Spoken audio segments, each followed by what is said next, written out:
Hello there and welcome to our Shield of the Sun video.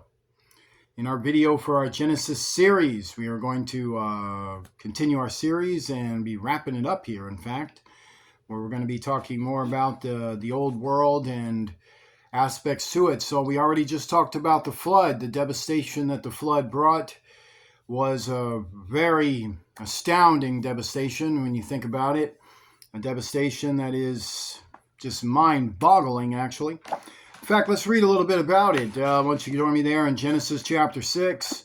And come with me in Genesis chapter 6, where we left off. We left off with this. And the flood was 40 days upon the earth, and the waters increased, and bare up the ark. And it was lifted up above the earth. So lifted up above the earth, what kind of ecosystem and technological system was inside within the ark to hold it within the space of, above the earth. That means you're in space. So to understand, this ark was in space for a time. And as it ascended above the planet, above the earth is what it just told us, that's where it would be. It would be in a place right above the firmament, and there is space. You want to go float to a star or, but to understand it, this is what happened. And the waters prevailed and were increased greatly upon the earth, and the ark went upon the face of the waters. So that's to say, gravity just went right out the window, and it was just sucking its energies in a current, the same current that the flood came. So when the flood came bearing its current and then swirling around its destruction, the ark followed that path, went above the earth as the destruction was being repelled and moved back to point of origin. So what would that have looked like? Like if you had to behold the sight of that, it's a destruction that is seen in the universe with doors banging open, and destruction that is happening in the planets and our planet because of how the waters came. Remember, God said, even I send the waters, and he sent the waters from the third heavens to come into the universe to burrow through the doors and then bash down on our planet and even come up under the dimensional grids of our planet. And thus, this is what starts to happen. And thus, the entire destruction would have left planets of our star system damaged. So hence why, a lot of, work that goes into planetary study, they tend to notice that, planets definitely had a different face in the past than it does today. And they can't explain these massive craters and damages all throughout the planet other than to say, millions of years ago, some rocks banged into them, and then they were just banging and banging and banging into them, and then now suddenly they stopped banging into them. Like it's just, they just look that way. God just made a bunch of holy planets with a bunch of bullet holes in it. Like you like the moon. I put a bunch of. I used to use it for target practice, and then I gave you the moon, and then I used to use the planets for the same thing. I used to use it for archery, and then I gave you Mars. Well, no, of course not. It's not the truth. He created everything good. Everything was created with light, with vibrancy, with firmament. Remember what Hebrews tells us, the worlds were framed by God, meaning picturesque. They were beautiful. And now they look like this. So how do they end up looking like this? Well, the Bible actually told us how, in fact, that the damages of the flood wasn't just confined to the earth. It's telling us that it dropped down from the third heavens and then came sweeping across the universe through its channels and then bam, hit us. And so therefore that would have been universal destruction going on. And that's why our planets look the way they do in terms of the ones in our star system. So with that being stated, let's read more. And the waters prevailed exceedingly upon the earth, and all the high hills that were under the whole heaven were covered. That's pretty terrible. So to understand, above the earth, I already told you they went above the sky, and this is telling you that everything under the sky was buried, that everything was taken. 15 cubits upward did the waters prevail, and the mountains were covered. So it's like and these mountains were a lot bigger back then. So to understand, in the old world, the mountains, everything was bigger. They had bigger mountains then, and all that stuff was covered with 15 cubits of space in between it. And all flesh died that moved upon the earth, both of fowl and of cattle and of beast, and of every creeping thing that creepeth upon the earth, and every man, all in whose nostrils was the breath of life, of all that was in the dry land, died. So this is to say, what was left of mankind, boom, gone. Only 8 of mankind survived. All the rest died, with some monsters being left to fulfill prophecy. And every living substance was destroyed, which was upon the face of the ground, both man and cattle, and the creeping things, and the fowl of the heaven, and they were destroyed from the earth. And Noah only remained alive, and they that were with him in the ark, and the waters prevailed upon the earth 150 days. And God remembered Noah and every living thing, and all the cattle that was with him in the ark. And God made a wind to pass over the earth, and the waters assuaged. So that's in chapter 8, talking more about what happened afterward. The fountains, listen to this carefully, the fountains also of the deep and the windows of heaven were stopped, and the rain from heaven was restrained. So to understand, the fountains also of the deep. So what is that referring to? And the windows of heaven. So these are multi-dimensional channels that are underneath our planet. And these are areas that are seen, that are held on unseen matter. So therefore, it's not something you can travel to temporally or galactically. So these are multi-interdimensional spheres, fountains, spheres that can open up and release things from it. And therefore, waters came like that. And the windows of heaven, these are the multi-dimensional doors. And so these doors would be referencing space and would be referencing us. So the doors of the universe are connected to the doors of the earth. How do we know that? Well, one evidence is called space and time. We have time. So how does time get regulated? By the light of the moon, by the light of the sun, by the particle lights of the universe. Therefore, the windows of heaven. So whatever's going on in the universe also affects us. So if there are waters coming out from the windows of heaven, that's to say the windows of the universe, and it falls on the earth, that tells you that all the damage that the flood is going to cause from these waters is going to start from the universe. It's going to hit the earth. It's going to make its way back around like a drinking cup. And first all that it affects, and then its own affecting. And thus we're stopped. The fountains also of the deep and the windows of heaven were stopped, and the rain from heaven was restrained, and the waters returned from off the earth continually. And after the end of the 150 days, the waters were abated. So these waters that came down eventually were cooled off due to this wind. And after this cooling, after this assuaging, these waters then dissipated off from our temporal plane, leaving us with the waters that have been established for the earth that was going to take on a new face after its original destruction. So everything about the destruction is right there in Genesis. It is right there in the Bible, and it is telling you about it. It is telling you about the details of that destruction. So now we're going to go into Matthew chapter 24. We're going to read a little bit more about Noah. So what we got in verse 36 is this: but of that day and hour knoweth no man, no, not the angels of heaven, but my Father only. So this is giving us the understanding that in the far future, there will be events in the future that will mirror the old world and what the old world was like. And thus we still have years where that will happen. But when it does happen, it is to bring back the days of Noah, sadly enough. So those were the days of Noah that we just read. It wasn't exactly fun. So now let's look at verse 37.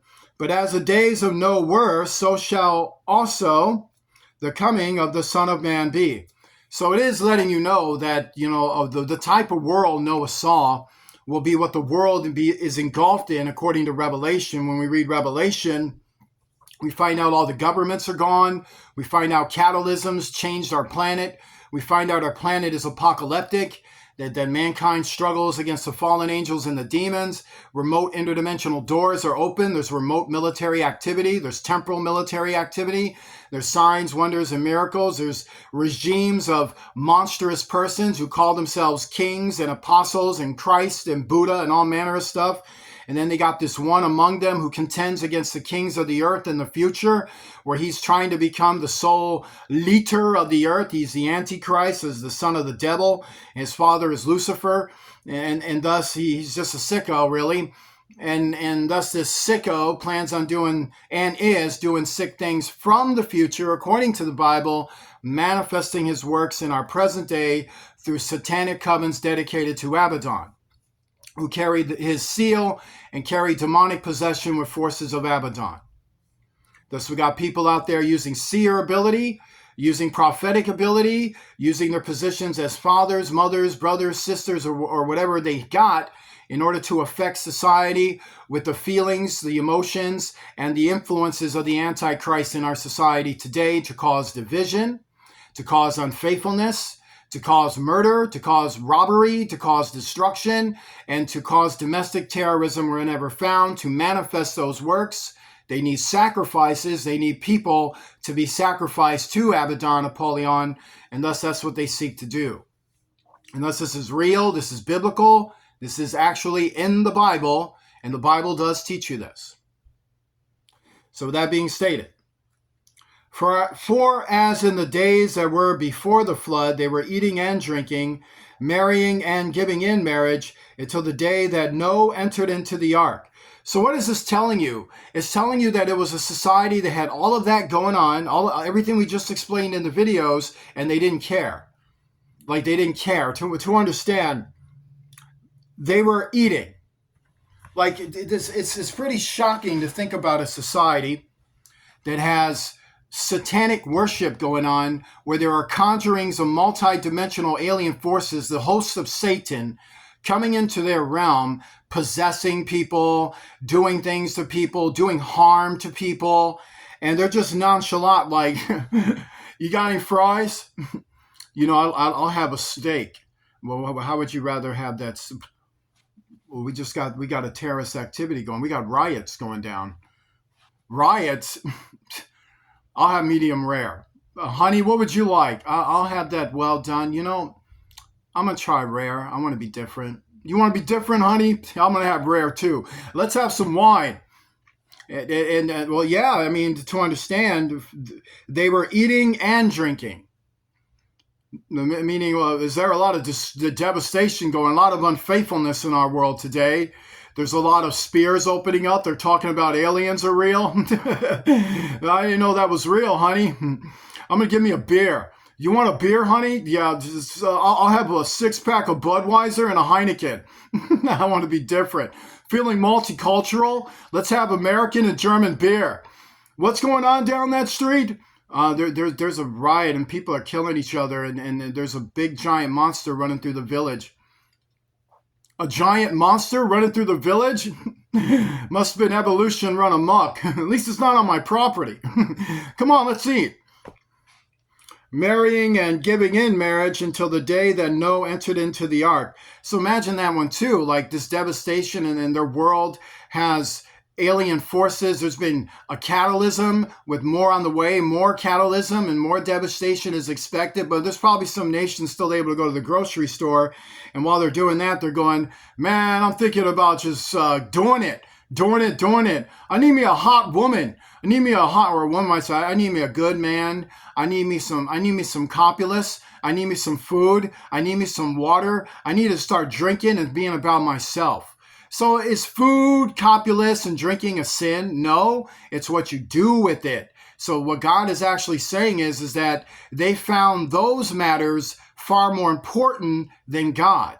Meaning God was not important to them. Their children were not important to them. Society regarding faith in God was not important to them. What was important to them was some food, was some water, was some sex, was a scene. That's what it's telling you, is that it was a scene. It wasn't those things specifically, because those things are not a sin.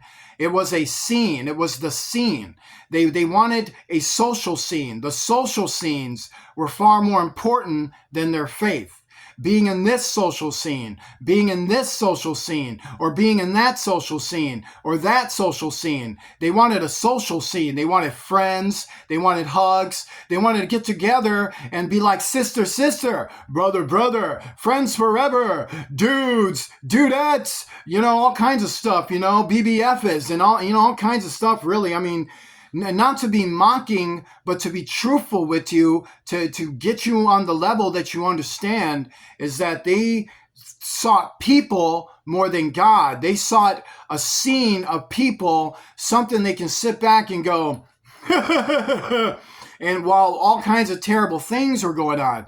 Is there anything wrong with having a social scene? No, but there is something wrong according to the Bible when your social scene just overlaps, overtakes, and consumes all reality around you in your own minds. And thus when the reality explodes or comes or manifests around you or before you in a manner for which you have testimony to, eyewitness and such, you don't care about it. The society doesn't care about it.